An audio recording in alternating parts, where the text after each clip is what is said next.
तो आज हम लोग mathematical tools of quantum mechanics करेंगे। देखिए, हम जानते हैं कि मैथमेटिकल मशीनरी की बहुत ज़्यादा ज़रूरत है क्वांटम मैकेनिक्स को समझने के लिए।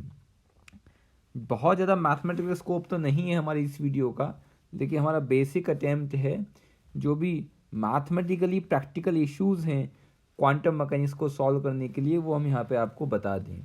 जैसे कि हम जानते हैं कि क्वांटम फिजिक्स में या क्वांटम मैकेनिक्स में सबसे इम्पॉर्टेंट चीज़ है श्रोडिंगर इक्वेशन।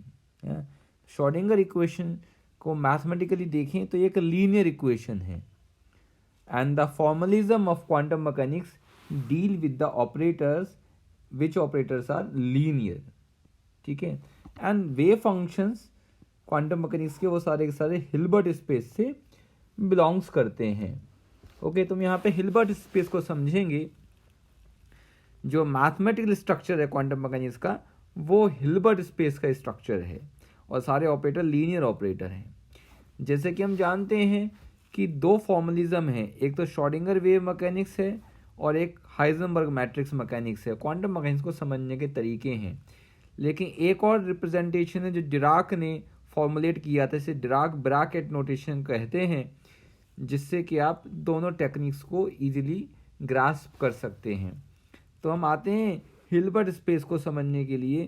देखिए, हिल्बर्ट स्पेस बहुत इजी है समझना। हिल्बर्ट स्पेस पहली बात तो एक लीनियर वेक्टर स्पेस है। लीनियर वेक्टर स्पेस किसे कहते हैं? मान लीजिए एक वेक्टर स्पेस है, कोई सेट है, उसके अंदर दो तरीके के एलिमेंट एग्जिस्ट कर रहे हैं, वेक्टर्स साई फाई काई को हम वेक्टर्स कह रहे हैं, और ये स्केलर हैं, इन्हें हम स्केलर कह रहे हैं। अगर दो तरीके के एलिमेंट एग्जिस्ट करते हैं किसी सेट में, एडिशन का रूल सेटिस्फाई होता है, स्केल मल्टीप्लिकेशन का रूल सेटिस्फाई होता है, तो उस सेट को हम लीनियर वेक्टर स्पेस कह सकते हैं। तो एडिशन का रूल क्या है, और एबिलियन ग्रुप होना चाहिए विद रिस्पेक्ट टू एडिशन, ये बताते हैं हम क्या है।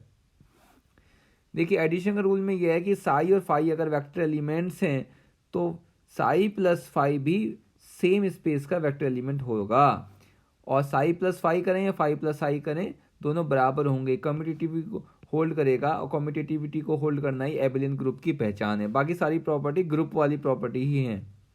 एसोसिएटिविटी को होल्ड करेगा, यानी कि आगे पीछे ऐड करने से कोई फर्क नहीं पड़ेगा।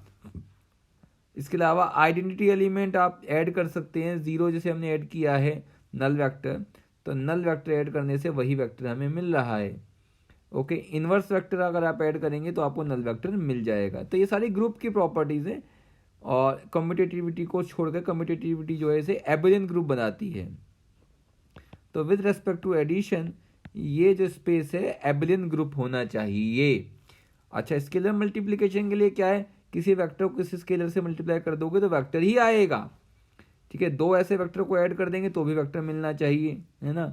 चाहे आप एसोसिएटिविटी को देख लीजिए, एसोसिएटिविटी भी आपकी आ जाएगी a psi plus phi equal to a psi plus a phi, या ए प्लस बी साई करें तो a psi plus b psi. ठीक है, तो डिस्ट्रीब्यूशन हो जाएगा यहाँ पर, है ना। खाली मल्टीप्लिकेशन की अगर एसोसिएटिविटी देखनी है आपको तो वो भी आ जाएगी, ए बी साई या बी ए साई करेंगे तो सेम रहेगा। Identity element with respect to multiplication और null vector with respect to multiplication भी एग्जिस्ट करना चाहिए। अगर ये सब प्रॉपर्टी आती हैं तो वो लीनियर वेक्टर स्पेस होता है। मैथमेटिक्स में आपने पढ़ा होगा। तो हिल्बर्ट स्पेस की पहली पहचान यही है कि वो एक लीनियर वेक्टर स्पेस होता है। ओके, तो हम कहते हैं a Hilbert vector space H consist of these kind of the vectors and these kind of the scalar and should have some properties. First property is the same, H should be a linear space. Second property is H has a defined scalar product and this scalar product should be strictly positive. Positive होने का मतलब क्या है, phi और साई एक scale vectors हैं, तो देखिए जैसे ए और बी दो वेक्टर होते हैं, उनका डॉट प्रोडक्ट स्केलर आता है, ऐसे ही साई फाई का जो प्रोडक्ट है कोई स्केलर क्वांटिटी दे रहा है हमें। अगर हम साई फाई की जगह फाई साई करें तो इसका जो कॉम्प्लेक्स कॉन्जुगेट है वो भी हमें सेम चीज़ देगा। ठीक है, यहाँ पे हम देखें तो अगर आप दो साई और a phi one plus b phi two को मल्टीप्लाई करें तो भी आपको ये मिल जाएगा, है ना।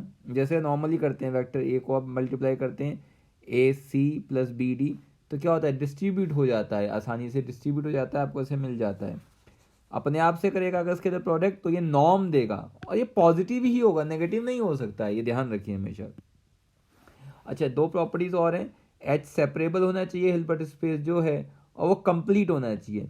सेपरेबल होने का मतलब क्या है कि अगर एक कॉची सीक्वेंस ले लें, साइन ले लें, तो हर उसके कॉरस्पॉन्डिंग, कॉची सीक्वेंस के कॉरस्पॉन्डिंग या हर साई के कॉरस्पॉन्डिंग एक ऐसा साइन एग्जिस्ट करना चाहिए कि दोनों का डिफरेंस काफ़ी कम हो। ठीक है, यानी कि कंटिन्यूस एक तरीके से लगातार हर पॉइंट पे आपको साई की कोई ना कोई वैल्यू मिलती चली जा रही है। एच शुड बी कंप्लीट, यानी कि कन्वर्ज करनी चाहिए Cauchy sequence when n tends to infinity. तो ये सारी प्रॉपर्टी जो है वो हिल्बर्ट स्पेस की प्रॉपर्टीज़ हैं। इसके अलावा हम अगली वीडियो में जो डायमेंशन बेसिस के बारे में पढ़ेंगे।